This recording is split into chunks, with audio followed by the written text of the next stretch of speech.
All right, how's everybody doing today? Hotep, hey, this is Michael Imhotep, founder of the African History Network, host of the African History Network show. I'm a talk show host, researcher, lecture writer, and historian. So it is Thursday, September 30th, 2021, and we are live. So if you listen to my show, you watch my broadcast, you've heard me talk about a new 10-week online course that we have starting up. And this one is Ancient Kemet, the Moors, and the Maafa, Understanding the Transatlantic Slave Trade, what they didn't teach you in school. So I wanted to come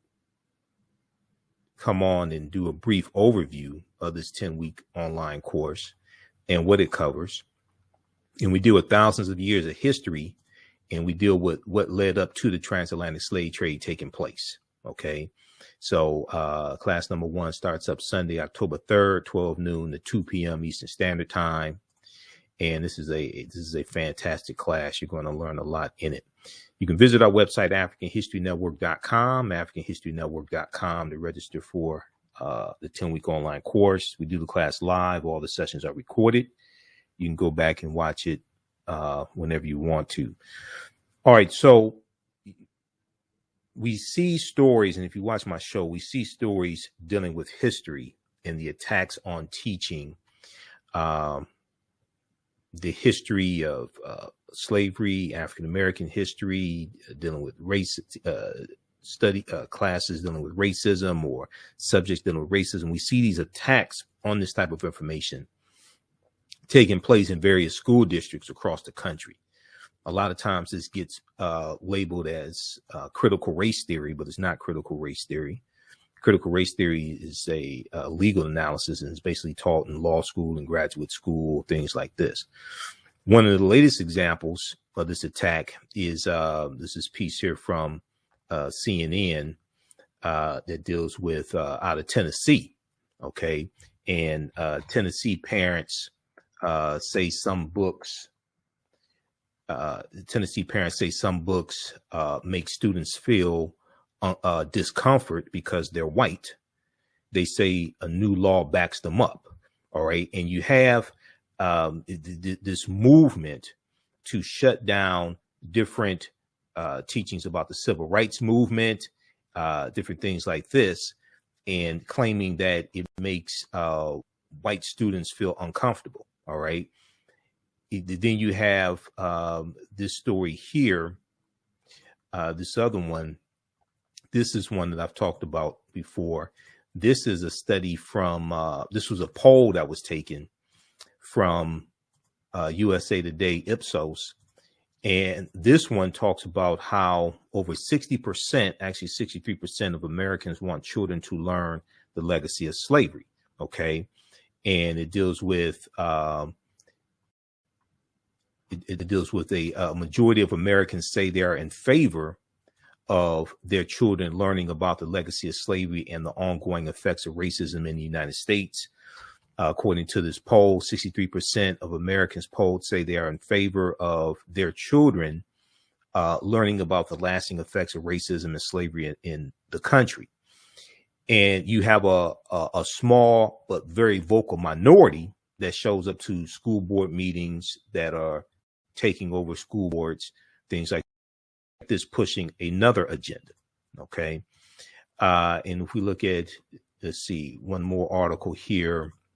These are just some recent articles. I do research every day and prepare topics for our show. I'm on 6 days a week, the African History Network show. I monitor about 35 different news sources on a daily basis. This one here is from September 29th, 2021. A pro-slavery petition is the latest racist incident at this Kansas City school.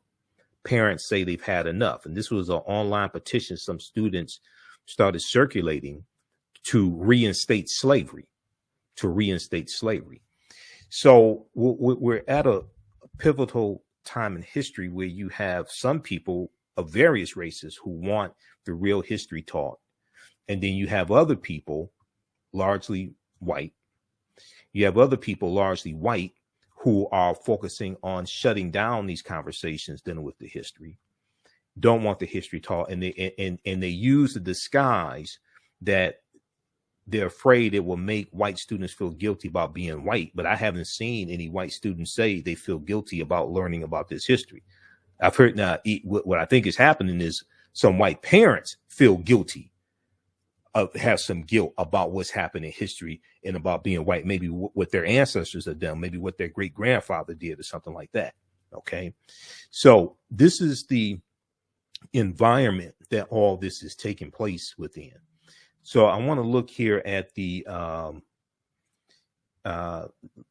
let's look here at the PowerPoint presentation, because in the class I do a PowerPoint presentation. We have articles, book references, video clips, guest speakers. There's a ton of information here. And also this was a recent article as well from June of 2021, June of 2021.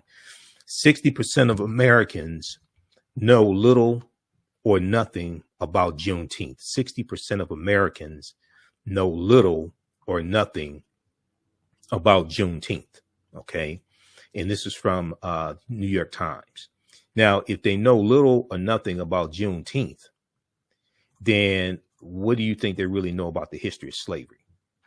And this ties into Juneteenth. This ties into the Tulsa Race Massacre being made a day of remembrance, June 1st, 1921, which it should be.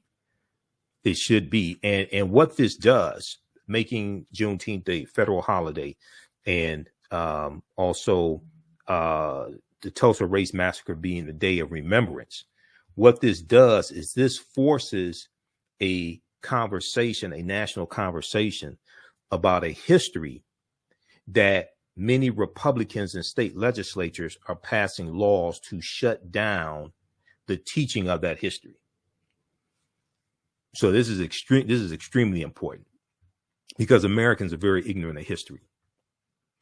And we have to learn this history, one, to keep history from repeating itself, and also understand how we got to where we are. This is one of my teachers, Dr. Leonard Jeffries. He was just here in Detroit Sunday. I was with him Sunday at the Charles H. Wright Museum of African American History. So here's some of the things that we deal with in the online course. We deal with ancient Kemet, ancient Egypt, ancient Africa, Nubia, Ethiopia. We deal with Ghana, Songhai, Mali. We take you throughout history, do a chronology of history and leading up to the transatlantic slave trade. We also deal with the African presence in the Americas going back tens of thousands of years. So a lot of people ask, who was Imhotep? I just got that question this past weekend. A lot of people ask the question, who was Imhotep?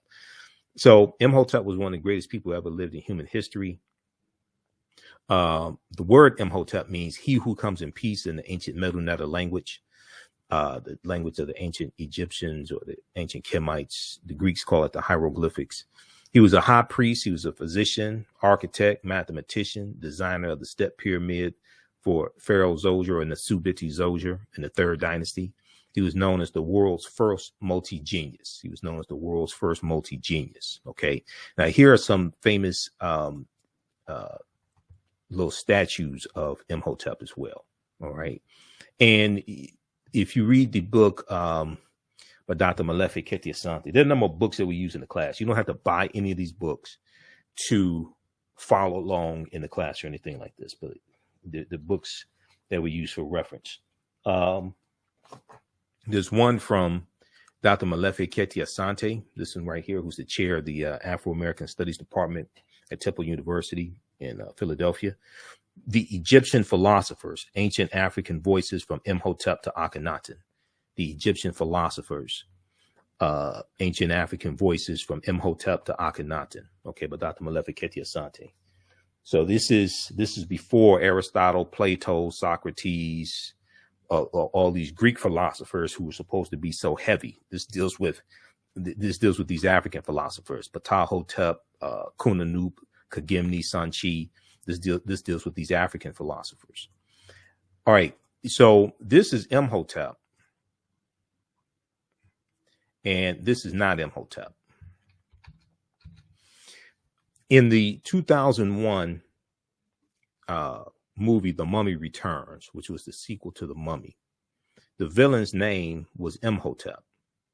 Consequently, many of our children think that one of our greatest ancestors was evil and not of African descent.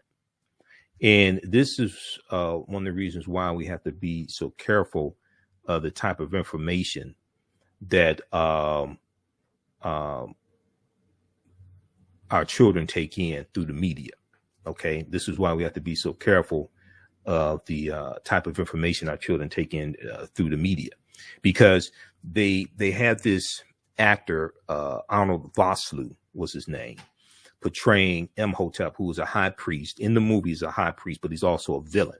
And they have this Eurasian-looking person portraying Imhotep, which then gives the impression that Imhotep was not African, which then buys into this whitewashing of the history of ancient Kemet, that the ancient Egyptians, the ancient Kemites, were Europeans, or, as some have pushed forth a notion, brown-skinned Caucasians, anything but African, anything but Black African. Okay, so and this is a picture of the step pyramid at Saqqara that Imhotep was the architect of for Pharaoh Zoser and the Subiti Zoser. So we deal with Asar, Aset, and Heru, who the Greeks called Osiris, Isis, and Horus. And we take you through our history. We look at these, some of the art, we look at some of the deities, all this information. And this is the, they were known as the first Holy Trinity. Aset gives birth to the baby Heru on December 25th, Immaculate Conception, virgin birth. Aset was the wife of Asar, who the Greeks called Osiris, mother of Heru, the first Christ, or Christ, because Christ comes from the Greek word Christos, in Christ, and Christos means anointed, or it can mean anointed one, but that comes from the Medu Neter Ka-rest, Ka meaning spirit, rest meaning to rise, the rising of the spirit, the Ka-rest. And, you know, one of the things we do is we look at some of the origins of Christianity. We go throughout history, look at some of the origins of Christianity. We look at things like Christianity Before Christ by Dr. John G. Jackson. We look at the origins of Christmas, okay, which takes you right back to ancient Kemet as well, and takes you back to Rome and the festival of Saturnalia.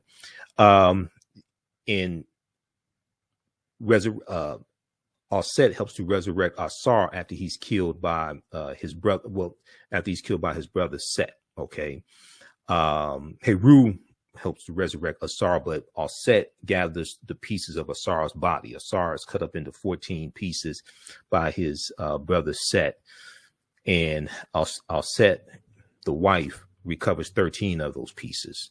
The one that's missing is the phallus, the penis, and she's going to, in the mythology, erect the Tekken, okay, erect the Tekken, which is a symbol of resurrection, okay, a symbol of resurrection to represent that last piece that was not recovered. Aset means she of throne, and she's associated with love and fertility. And when we look at all these deities, even when we look at, we're going to see how the Neter, or the deities from ancient Kemet, are going to influence the deities from the Greeks and the Romans. These are basically the deities from the Greeks and the Romans are basically copies. Even when you look at Zeus, who they said was the king of the gods, Zeus is said to be from Ethiopia. Zeus is said to, in Greek mythology, they tell you that Zeus originated from Ethiopia. All right. And then when we look at when we go throughout Europe, we're going to see the worship of the Black Madonna and Child, okay, and statues of the Black Madonna and Child. And they still have these statues in Europe, in Poland, in France, in Russia, Italy, Spain. They still have these statues today. And this was even before the Moors go in 711 AD. Even before that, these Europeans are worshiping the Black Madonna and Child. If we look at this book here, this is another book that I reference in the course, Black Star, The African Presence in Early Europe, by Runoko Rashidi. We know Runoko just passed away. Runoko was a friend of mine. I interviewed him a number of times. But this deals with the African presence of the Moors in the medieval times in Europe. But on page 90 and 91, especially page 90, just to give you an example, he has pictures of statues of Black Madonnas, the Black Madonna and Child in Europe. Okay. These Europeans were worshiping African. These Europeans were worshiping African people. You have it in Switzerland. You have it in Poland, Madrid, Spain, and Luxembourg, Luxembourg. Okay. And then this right here, this is the national flag of Sardinia. Okay. Which is an Italian island, the national flag of Sardinia. They have African Moors heads on their national flag because the Moors were in those areas, and it took a monumental effort to conquer them. And originally the headband, the bandana is originally going to be a blindfold to signify that they had been captured and they were prisoners. But because of, to be politically correct, and because of tourism and things like this, they changed the blindfold to a bandana. But that shows the presence of the Moors. That's just one of the numerous examples of the presence in the Moors. You can look at the coat of arms, you can look at the flags, things like this. Okay, and then we go from Auset, the wife of Asar, who gives birth to Heru. We go from that to the Black Madonna and Child, and then we go from the Black Madonna and Child to the decolorized version of the white Mary and Jesus. And as you have a rise in European powers coming out of the Dark Ages and the late 1400s going into the 1500s, as you have a rise of European powers, what's going to happen is you're going to have a rise in the dominance of European phenotypes.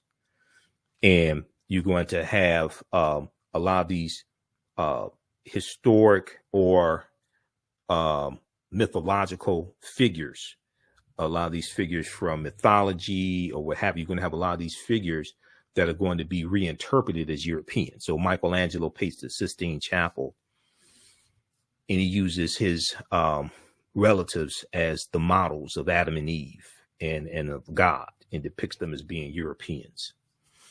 We talk about, some of the Neteru in ancient Kemet, and we're going to see these versions of these in amongst the Greeks and the Romans. But Ma'at, who was a winged deity with a feather in their headband. Ma'at was the personification of truth, justice, righteousness, balance, harmony, order, and reciprocity.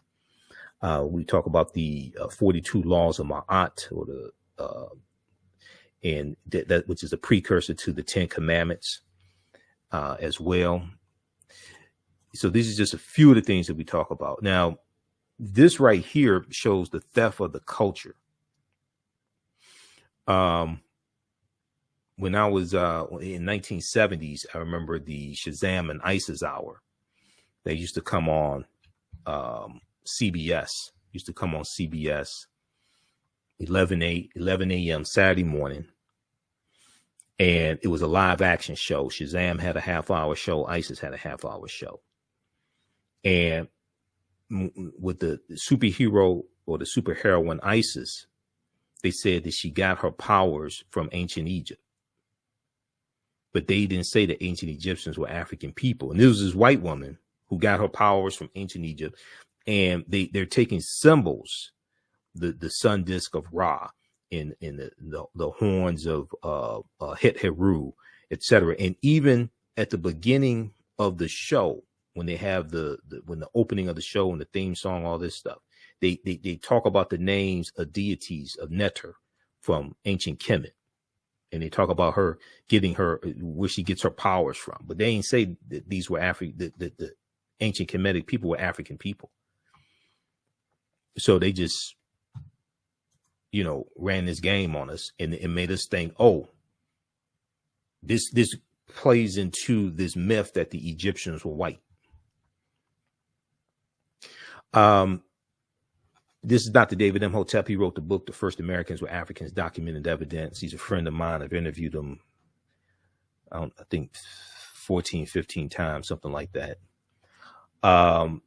His book came out in 2011. His new book just came out this year, 2021, The First Americans Were Africans, revised. So I need to bring him back on the show. But his book deals with the African presence in the Americas dating back tens of thousands of years. And one of the things that we do is we look at archaeological discoveries, groundbreaking archaeological discoveries that are causing people to totally rethink everything and causing the scientists, the paleontologists to rethink everything.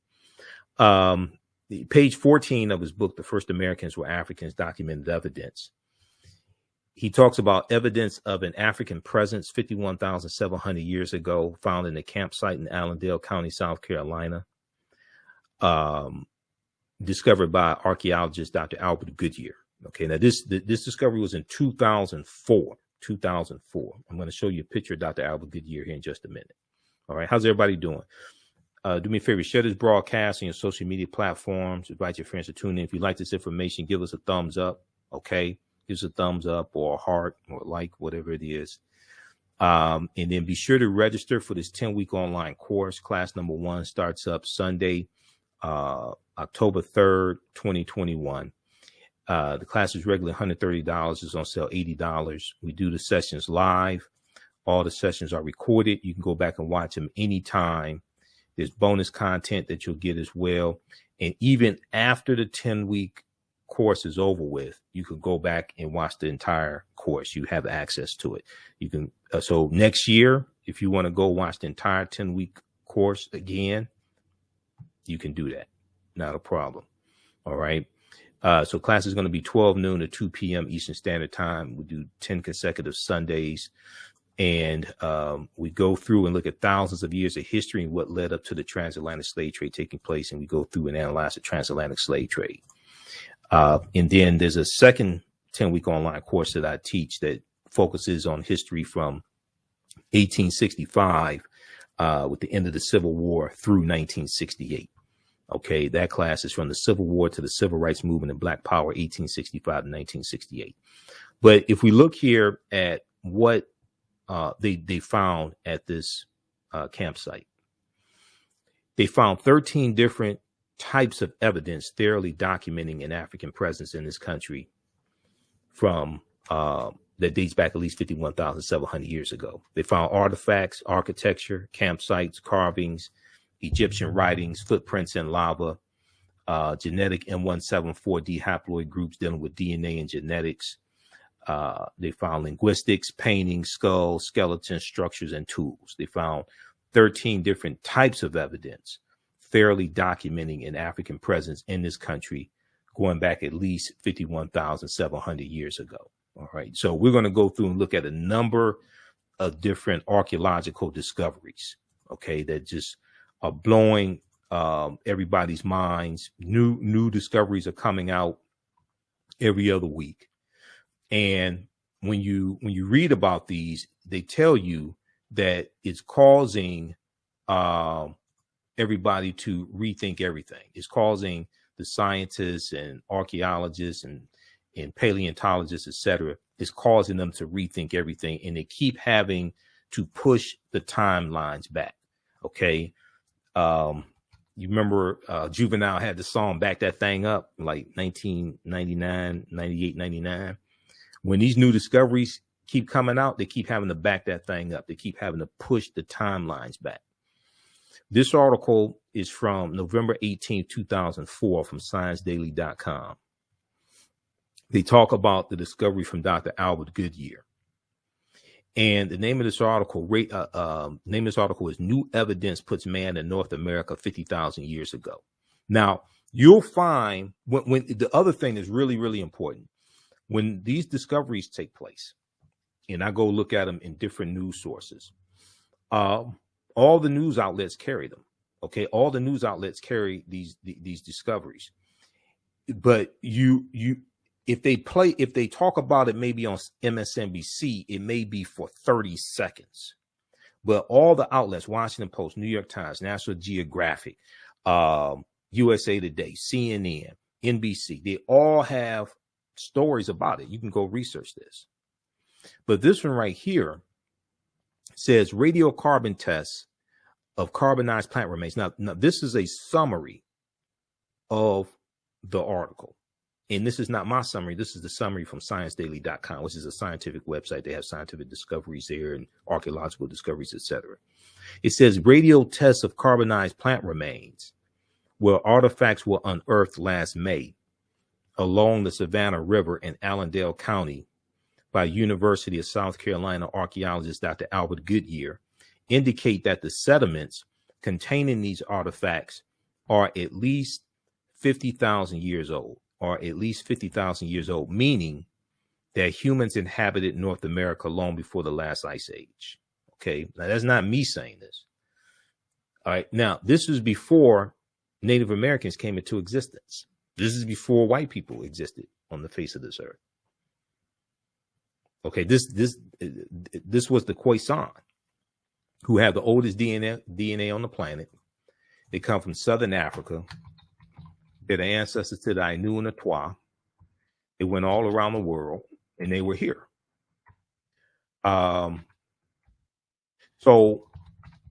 one of the reasons why this information is so important is because we've been continually told that African people first came to this land conquered and shackled in chains, and first came here in 1619, or if you get somebody who knows more about history, they'll say, oh, okay, 1526, when the Spanish were taking Africans into the territory we call South Carolina. Okay, and then after a few weeks, there's going to be a revolt, and they overthrow their oppressors because the Spanish was trying to set up a colony there in South Carolina. Now, this is 93 years before 1619 in Jamestown, Virginia. Okay, or if you have somebody that knows more than that, they'll say, well, Juan Garrido came into Florida with the Spanish conquistador Juan Ponce de Leon in 1513, which is true. That's true. Juan Garrido was born about 1480 in West Africa. That's true. He's probably the first person of African descent we know of by name that came to this land that we call the United States of America. Probably the first one we know of by name. This article here from June 4th, 2021, Africa's oldest ethnic group fights to keep ancestral land from Amazon reach. Okay. And this is about the Khoisan. All right. That's a Khoisan man there. Amazon's new African headquarters. See if we can zoom in on this. Amazon's new African headquarters will be built on land ancestrally owned by the people thought to be the longest existing ethnic group in the world, the Khoisan. Okay. Amazon is looking to build its new African headquarters in Cape Town, South Africa, in a project that will take between 3 and 5 years. However, the land on which the multi-billion-dollar corporation seeks to put its edifice belongs to the local Khoisan people, reputed to be the oldest existing people in the world. Since the project was announced a few years ago, Khoisan people, aided by conservationists, have appealed to have the project rejected because of the sensitive matter of Khoisan culture. What ensued was a clash of ideas to respect the traditions and identity of a people, or to give away to the ambitions of one of the most prosperous businesses ever founded. Okay, you can read the rest of this article here. Face-to-faceafrica.com has a lot of really, really good articles here. If you watch my show, we know we share some articles, and on our Facebook fan page, the African History Network, we share articles from face-to-faceafrica.com. But this is talking about the Khoisan. Okay, so let's continue here.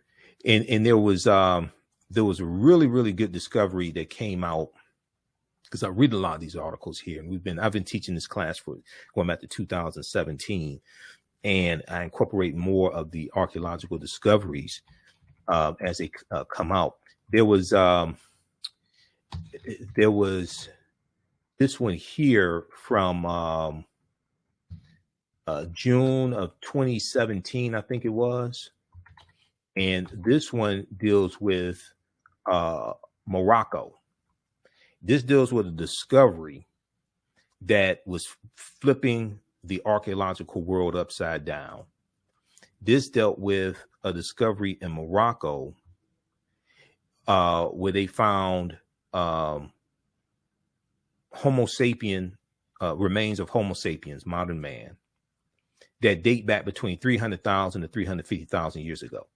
Let me say this. I may say some things that are outside the circumference of your own awareness. Probably should have said this at the beginning. I may say some things that are outside the circumference of your own awareness. Just because you never heard them before, disagree with them, or don't like them. Don't like them does not mean that they're not true. It just means you have to do some research to understand what I'm talking about. I'm talking about something that's outside of the circumference of your own awareness. I learned this from one of my teachers, Dr. Ray Hagins. Okay. Just because you know everything that you know about what you know does not mean you know everything there is to know about what you know. There's still things to know that exist outside of the circumference of your own awareness. So if we look at, for instance, this, if we look at this one here from NBC News and Washington Post, New York Times, they all had stories on this one. This one blew people away. So if you think that the world is like only 6,000 years old, because Bishop James Ussher in 17th century Common Era AD said creation started 4004 BC. No. We're older than we thought. New find pushes human origin back 100,000 years ago. New find pushes human origin back 100,000 years ago. Okay. And this was a discovery made in Morocco. This article came out June 17, 2017. Modern humans evolved much earlier than previously thought, researchers reported on Wednesday, June of 2017. New discoveries at a rich site in Morocco show modern humans were hunting and probably cooking game animals 300,000 years ago. This is 100,000 years earlier than scientists have believed until now.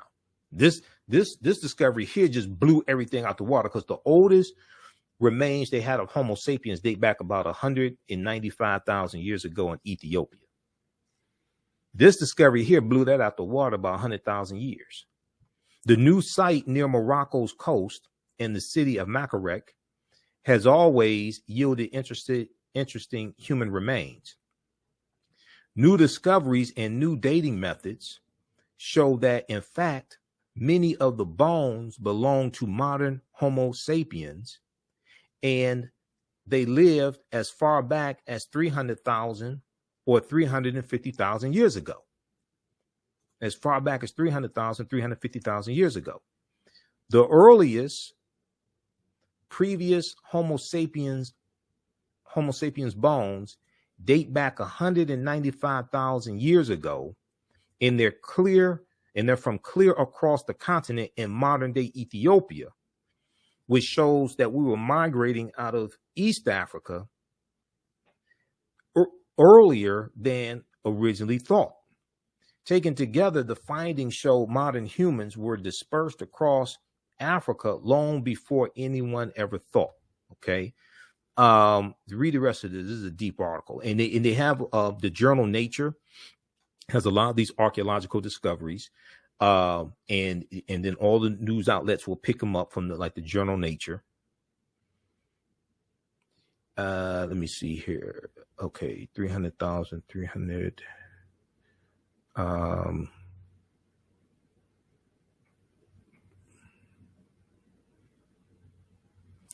This is the latest find that rewrites the history of early humans. Earlier this year, a team argued they have found evidence that either modern humans or pre-humans were in North America 150,000 years ago. That was a discovery in California dealing with the mastodon skeletons. And they're saying that these mastodon skeletons were broken by humans and that these skeletons date back 130,000 years ago. And if that's correct, that puts humans in the California area 130,000 years ago. That's the discovery that they're talking about. Rather than that area 130,000 years, or maybe even before then. That's the discovery they're talking about. And when this article came out, and the one dealing with humans being in possibly California at least 130,000 years ago, I sent those articles to Dr. David Imhotep. Because we know at least 130,000 years of our history has been stolen as well. I'm going to show you an archaeological discovery that deals with this. Okay, how's everybody doing? How you all like this type of information? Okay, let's keep going here. All right, so Dr. Albert Goodyear, this discovery here. Now, this is a discovery that Dr. David Imhotep was interviewed by WKRP in Cincinnati, Channel 5, back in 2011. And then also in his book, he talks about this discovery. This is from the New York Times, February 2010. The name of this article was on Crete, New Evidence of Very Ancient Mariners. This is from February 15th, 2010, New York Times. New evidence on Crete, new evidence of very ancient mariners. And Crete is a Greek island. Stone tools. What happened was they did excavations for 2 summers on the Greek island of Crete. They found stone tools that archaeologists say are at least 130,000 years old. Stone tools that archaeologists say are at least 130,000 years old, which is considered strong evidence for the earliest known seafaring in the Mediterranean and cause for rethinking the maritime capabilities of pre-human cultures. Now, Crete has been an island for more than 5 million years in the Mediterranean, meaning that the tool makers must have arrived by boat. So this seems to push the history of Mediterranean voyaging back more than 100,000 years. Specialists in Stone Age archaeology, say previous artifact discoveries has shown people reaching Cyprus and a few other Greek islands and possibly Sardinia no earlier than 10,000 to 12,000 years ago. So, but what they're saying is like, wait a second. If they're saying, wait a second, this pushes that timeline back, and Africans were sailing 130,000 years ago.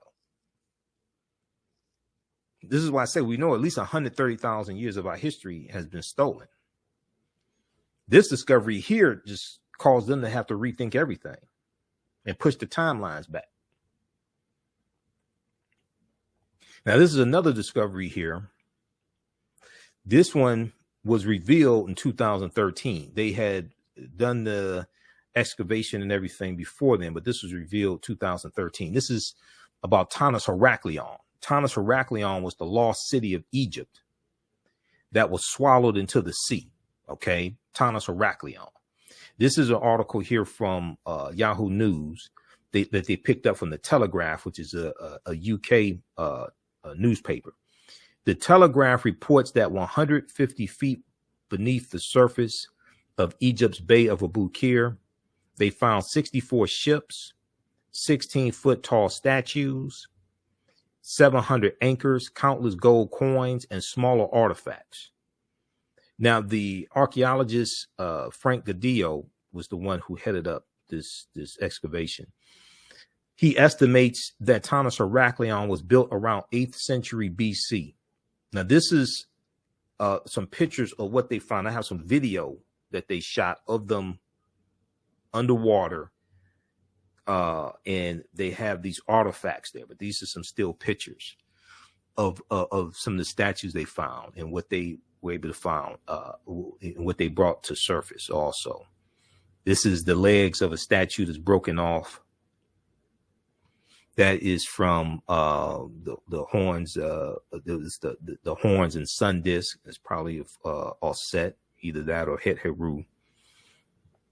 Sun disk of Ra and the horns. When I talked about the Tekken a few minutes ago, so we see the Tekken in Egypt on the Potomac is a fantastic book that Tony Browder wrote. So we use that book in the class as well as Nile Valley Contributions to Civilization, which I have around here somewhere.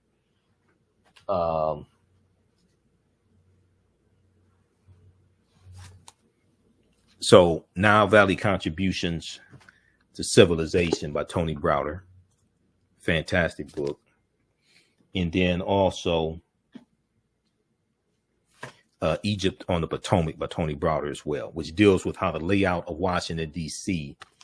is a copy of the layout of ancient Egypt. Okay, and it deals with a lot of the secrets in the layout of Washington, D.C., etc. That city is called Tanis Heraklion. Somebody asked the question, what's the name of that city again? But when we look at the Washington Monument, and this ties into Freemasonry, in the origins of Freemasonry, coming from the teachings coming from ancient Kemet, ancient Egypt.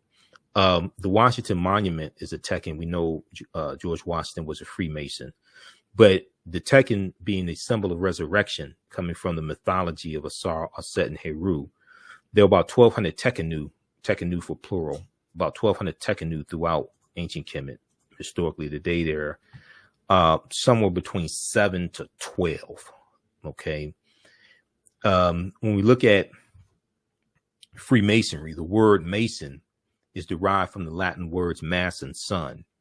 Mason means child of light and expresses the desire to pursue light, which is a metaphor for the sun. It's a metaphor for the sun, which symbolizes knowledge. The term child of light, or sons and daughters of light, was first used to identify students who had completed 42 years of study in the temples of ancient Kemet, ancient Egypt. Many Masonic temples were modeled after the temples of Kemet, places where light or knowledge was imparted in a series of steps or degrees.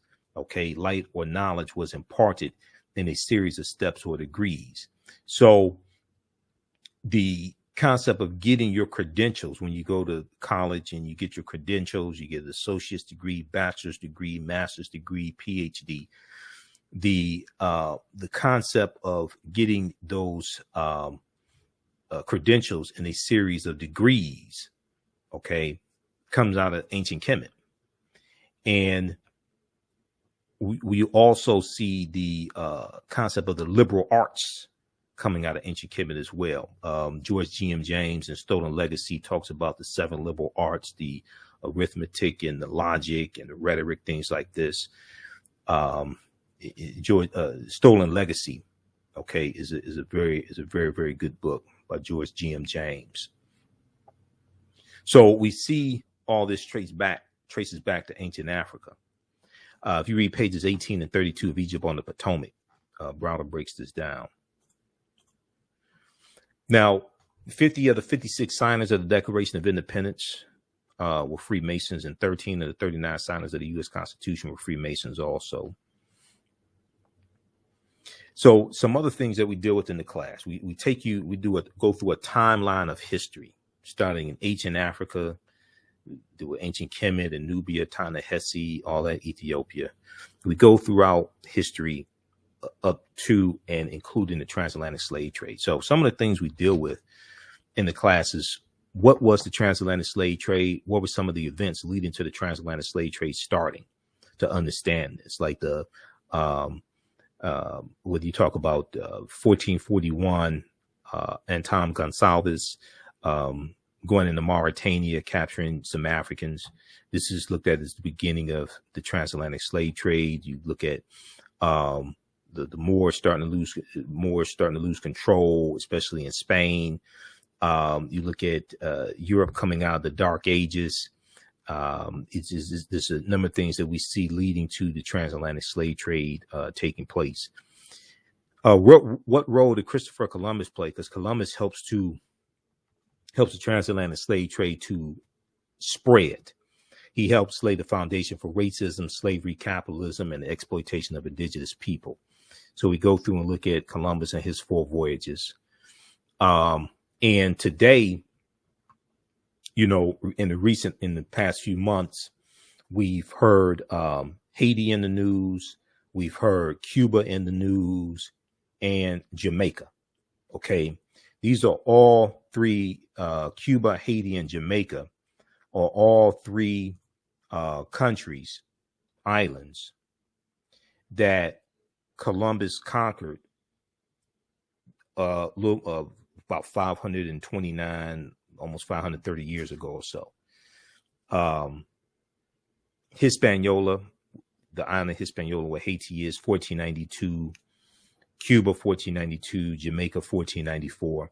So we're still feeling the effects. And Columbus, he didn't just do this on his own. This was on behalf of the Spanish crown, King Ferdinand and Queen Isabella. So we're still feeling the effects 500 years later of Spain conquering these islands. What role did Christopher Columbus play? When did Africans first come to the U.S. as slaves? Did Africans sell themselves into slavery? We deal with that complicated history because it's not really like the way the dominant narrative has been told. Were African people in America before the transatlantic slave trade? Absolutely. African people are the original Americans. This is why Dr. David Imhotep's book is so important. We deal with things like the Black Death, the bubonic plague. It hits in 1347 AD. It hits in spurts from 1347 to 1400. We deal with the film Black Panther. Black Panther is deep. And Black Panther relates to African history, African culture, African language, African spiritual systems. The film Black Panther. This is Mansa Musa, became emperor of the Mali Empire in 1312 AD.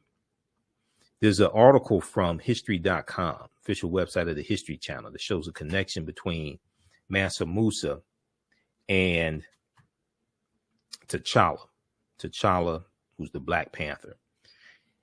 In the vast fictional universe of Marvel Comics, T'Challa, best known as Black Panther, is not only the king of Wakanda, he's also the richest superhero of them all. Although today's fight for the title of wealthiest person alive involves a tug of war between billionaire CEOs, the wealthiest person in history, Mansa Musa, has more in common with Marvel's first Black superhero. Okay, the wealthiest person in history, Mansa Musa, has more in common with Marvel's first Black superhero. Now, some people may say, well, I'm too busy to take the class. Like I said, we do the sessions live. All the sessions are archived. You can go back and watch it anytime.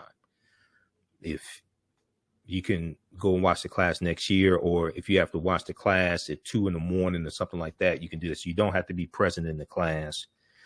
And it's not like a Zoom call. So we don't see like everybody on the screen. You see me, I can't see you.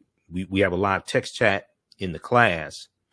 So you can ask questions, but you don't have to worry about me seeing you. You can be in your pajamas or what have you. You don't have to worry about getting dressed up, doing your hair, anything like that for class. I don't take attendance. All right. So you don't have to worry about that. Mansa Musa became ruler of the Mali Empire in 1312 AD. Okay. And you'll hear a lot of stories about Mansa Musa, and on his Hajj to Mecca, he gives out so much gold that he throws off the economies of the different cities that he's going through. So he became emperor of the Mali Empire in 1312 AD after his predecessor Abu Bakr II, for whom he had served as deputy, went missing on a voyage he took by sea to find the edge of the Atlantic Ocean. Mansa Musa's rule came at a time. Now, this is something extremely important, this part right here. Now, this is the History Channel telling you this. Okay. Mansa Musa's rule came at a time when European nations were struggling due to raging civil wars and a lack of resources. West Africa is thriving. Europe is in disarray. Europe is ravaged by civil wars. Europe is dealing with poverty. They're still dealing with ignorance. Even though when the Moors go in 711 AD, 85 to 90% of Europeans are illiterate, and they're teaching them to read and write, and they're teaching them mathematics, they're teaching them algebra, chemistry. Everything we taught the Europeans came back to kick us in the behind. When we study this history, everything we taught them came back to kick us in the behind. During that period, the Mali Empire flourished thanks to ample natural resources like gold and salt. You read this full article here from history.com. This 14th century African emperor remains the richest person in history. Okay, this is from March 19th, 2018. So this was the month after the movie Black Panther officially debuted. It debuted February 16th, 2018. I do an entire lecture dealing with the film Black Panther. So one of the things we deal with in the class also is the film Black Panther and how Black Panther relates to African history and African culture, African language. We deal with what the word Wakanda means. Even though Wakanda is a fictitious African nation somewhere in East Africa, and over the years, the location has changed some. Wakanda is a real word. Wakanda, we see Wakanda in Native American languages, Omaha Ponca and Sioux Indian languages. Wakanda means possesses secret powers. Okay. So this is deep, and Wakanda is also a Kikongo word as well. It's a Bantu word, but it's a Kikongo word also. It's African as well. So I did about 3 months of research on the film Black Panther, on the comic book, because I have a lecture that's about almost 3 hours dealing with the film and how it relates to African history, culture, spiritual systems, different aspect of it. And I read about 100 articles dealing with the film and the comic book. And the more I researched, the more questions I had. I read 2 books dealing with it because I had to, had watching the movie. So at the time the movie came out, I think I'd been studying history, maybe 26, 28 years, something like that. And doing lectures and doing the African History Network show. But I knew that I wasn't qualified to really talk about the movie. I had to do some deep research to understand what it was I was seeing. Okay. So I read, where is that? Two books that I read. This one right here. This deals with the 52-year history of the Black Panther comic book, because I had to study the Black Panther comic book and some storylines and characters, because we see that a lot of that represented in the film. So I had to read this book by Marvel, Black Panther, The Ultimate Guide. And the scene where T'Challa, right here, the scene where Killmonger throws T'Challa off the waterfall, that's straight out the comic book. That's from September 1973, Jungle Action Comics #6. And the waterfall is called Warrior Falls. Warrior Falls is where the ritual combat takes place historically to determine who's going to sit on the throne of Wakanda. That's called Warrior Falls. So in the beginning of the movie, when T'Challa is fighting against M'Baku of the Jabari tribe, and there are 18 different tribes that make up Wakanda. So Wakanda is a nation, but it's made up of 18 different tribes also. The Crocodile tribe, the Jabari tribe, and each tribe has their own deity as well. Okay, so we see Bastet. Bastet is the panther deity, okay, that watches over the people of Wakanda. Just like when you study in ancient Kemet, there were deities that watched over different cities. In Christianity, that becomes the patron saints. Patron saints are saints that are said to watch over different cities or different nations of people or different groups of people. So Saint Nicholas, who the may have the children, Saint Nicholas, who the character of Santa Claus is based upon, was actually an African saint, 3rd, 4th century African saint. And he's said to be a patron saint of children, pawnbrokers, money lenders, prostitutes, seamen, those in like the Navy, out at sea, things like this. Okay, you have patron saints. In Christianity, the patron saints are going to replace the Neteru. Okay, so here's Bast or Bastet, who is a deity, a Neter in ancient Kemet. Ancient Egyptian goddess, worshipped in the form of a lioness and later a cat, goddess of warfare in Lower Kemet, Lower Egypt, worshipped as early as the 2nd dynasty, 2890 BCE, approximately, before the Common Era. So, I mean, the movie is so deep, but so in the class, we deal with how that movie relates to African history and culture, ancient Kemet, things like this.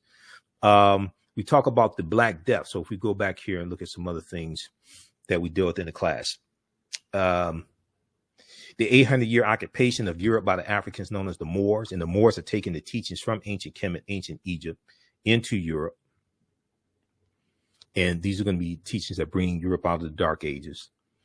We look at shocking archaeological discoveries that are causing experts to rethink everything, the role insurance companies played, and how insurance companies took out insurance policies on slave ships and enslaved Africans on plantations, Freemasonry in America, the origins of the term America and Africa, and more. The Black Death, bubonic plague, 1347. Hits and spurts from 1347 to 1400. One of the worst plagues in history arrived at Europe's shores in 1347, Common Era AD.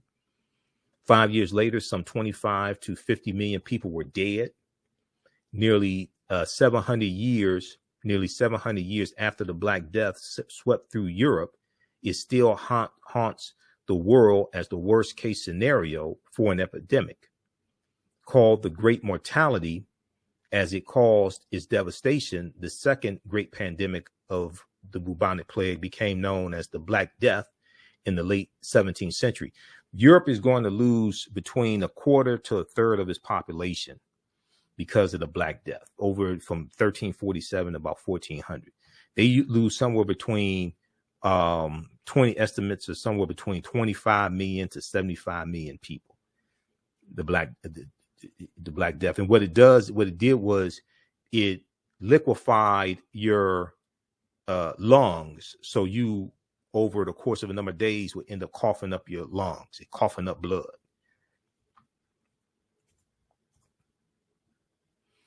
Okay, so now Bantu. Okay. Bantu is a group of about 500 African languages belonging to the Bantoid subgroup of the Benue Congo branch of the Niger-Congo language family.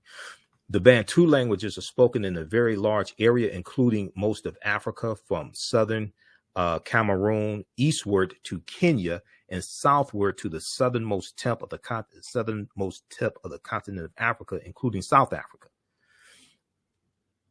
12 Bantu languages are spoken by more than 5 million people, including Rundi, Rwanda, Shona, Kosa or Isikosa, and Zulu or Amazulu. Swahili or Kiswahili, which is spoken by 5 million people as a mother tongue and some 30 million as a second language, is a Bantu lingua franca important in both commerce and literature. So the word Kwanzaa is a Kiswahili word. Kiswahili is a Bantu language. The language spoken in the film Black Panther is called Isikosa. Isikosa is a Bantu language as well. That's a real African language that they spoke in the film Black Panther. So we'll do what is Wakanda and all this and how this all relates to African history as well. So you talk about Christopher Columbus, where Columbus went on his 4 voyages. Columbus never came to the land that we call the United States of America. The closest he came here was Cuba, which is 90 miles away. Columbus never came to the land that we call the United States of America. Okay, which is something very, very important to note. And I still hear people say when Columbus came here, and different things like this. No, Columbus never came to this land. His first voyage, August 3rd, 1492. He set sail on the Nina, the Pinta, and the Santa Maria. He goes into the Bahamas. He goes into Cuba, Hispaniola. And we know on the island of Hispaniola, you have Haiti on that island. Yes, Dominican Republic in Haiti. He goes his second voyage, 1493, goes into the West Indies. He goes in Puerto Rico, Jamaica, 1494. Third voyage, May 1498, goes into Trinidad and Venezuelan mainland. Fourth voyage, May 1504, he goes into Panama and Honduras in Central America. If you go to history.com, official website of the History Channel, search for Christopher Columbus. They have a lot of information there, and they show you where he went on his voyages. He never came to the land that we call the United States of America. Okay. So we go through and deal with a lot of this, and we take you through a timeline of history, and we deal as well as the 800-year occupation of Europe by the Africans known as the Moors, which is a critical history to understanding the origins of the transatlantic slave trade. What happened right before the transatlantic slave trade started? A lot of people mistakenly think that when the transatlantic slave trade starts, this is the first time Europeans came in contact with African people. No, they were dealing with Africans for hundreds of years in Europe. We'll talk about what the Middle Passage was and break down the triangular trade and all of this. Okay. All right. So this is, and then we know the Wakanda salute comes out of ancient Kemet. That is the position of the Nasubiti. It's always right over left. It's always right over left. That's the position of the Nasubiti or the pharaohs when they're deceased. Okay. And that's a position of power. And we see that go around the world also. Okay. So you can, this class is ancient Kemet, the Moors, and the Maafa, understanding the transatlantic slave trade, what they didn't teach you in school. That's just a very brief overview of the class. It's a 10-week online course that I teach. This class will be on Sundays, 12 noon to 2 p.m. Eastern Standard Time, starting October 3rd. We do the sessions live. All the sessions are recorded. We do the sessions live. All the sessions are recorded. You can go back and watch it anytime. Even after the 10-week class is over, you can go back and watch it. So you don't have to worry if, well, I don't have time to be in class on a particular day or something like that. That's not a problem. You can use this information also with your children. If you like, I would say the information is PG-13. I don't do a lot of cursing. It's not overly graphic. It's, it's not crazy. So you can use this with your children as well. As soon as so the class is regularly $130, is on sale $80. As soon as you register, there's some bonus content that you can start watching. You get a bonus lecture from me, which is a lecture I did dealing with the real history of Juneteenth. Okay.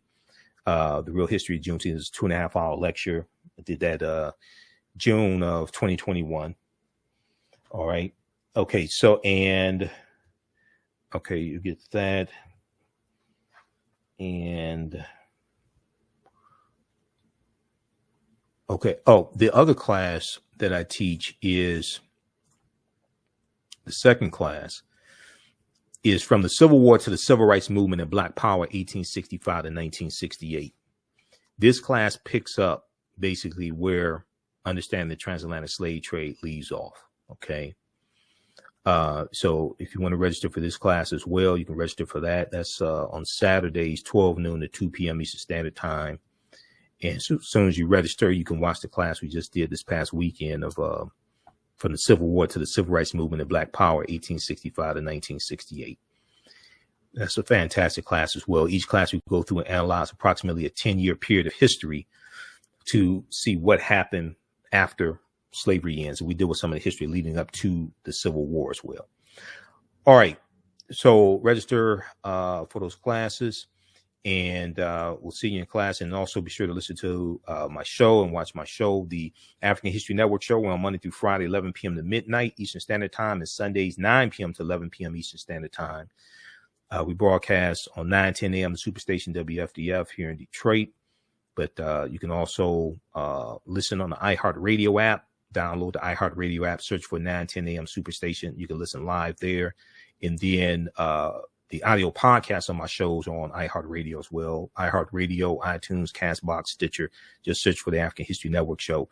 But we broadcast the show live as well on Facebook and YouTube, the African History Network on Facebook, and Michael Imhotep on YouTube. Okay. Lastly, if you want to support the African History Network beyond the classes, you can support us through Cash App, $ the AHN show through Cash App, and also through PayPal, paypal.me/the AHN show. So let's keep doing the research, stay on the air, keep broadcasting. This is our official Cash App account, $ the AHN show, SHOW. And when you go to it, it'll show my name. It'll say Michael and show my picture there. These other ones here are fake African History Network Cash App accounts. So that is not me. Okay. These other ones here are fake African History Network Cash App accounts. All right. So look, we have to get out of here. Thanks for joining us. Give us a thumbs up if you like this broadcast, if you like this information.